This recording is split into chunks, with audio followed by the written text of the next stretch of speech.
బయటికి రావడం అన్నది నేను బాధాకరంగానే ఉన్నది. అయితే ఈ లేఖ ఈ విషయం అంతా చూసుకొని కాంగ్రెస్ బీజేపీ పార్టీలు బాగా సంబరపడుతున్నట్టున్నాయి. కోతి కొబ్బరికాయ దొరికినట్టుగా ఏదో బీఆర్ఎస్ పార్టీ ఆగమైంది, కేసీఆర్ గారికి ఏమో అంత సీన్ లేదు, మా నాయకుడు కేసీఆర్ గారి నాయకత్వంలోనే తెలంగాణ బాగుపడుతుంది, ముందుకు పోతుంది, మనకి ఎటువంటి అనుమానం లేదు. కేసీఆర్ గారి నాయకత్వంలోనే బీఆర్ఎస్ పార్టీ కూడా ముందుకెళ్తుందని చెప్పి నేను బలంగా పార్టీలో ఉన్నటువంటి చిన్న చిన్న లోపాలను డిస్కస్ చేసుకొని సవరించుకొని కోవట్లను పక్కకు జరుపుకుంటూ ముందుకు పోతే పార్టీ 10 కాలాల పాటు చల్లగుంటుంది అనేటువంటి నా భావన. బీజేపీ కానీ కాంగ్రెస్ కానీ తెలంగాణ ప్రజలకు వదిలిపెట్టింది ఏమీ లేదు. 2 పార్టీలు కూడా తెలంగాణను ఫెయిల్ చేసినాయి.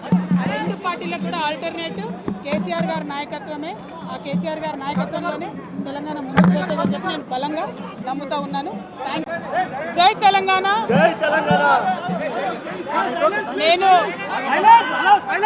నా కొడుకు ఆదిత్య గ్రాడ్యుయేషన్ సెరమనీ పూర్తి చేసుకొని అమెరికా నుండి వచ్చే లోపల మరి ఏదో లేఖ లీక్ అయిందని చెప్పి గత 2-3 రోజులుగా చాలా హంగామా నడుస్తున్నట్టుగా తెలుస్తూ ఉన్నది.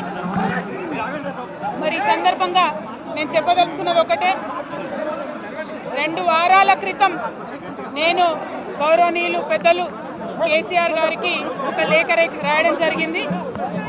నేను ఈ విధంగా కేసీఆర్ గారికి ఇదివరకు కూడా నా ఒపీనియన్స్ ఎప్పుడున్నా కూడా లేఖ ద్వారా చెప్పడం జరిగింది.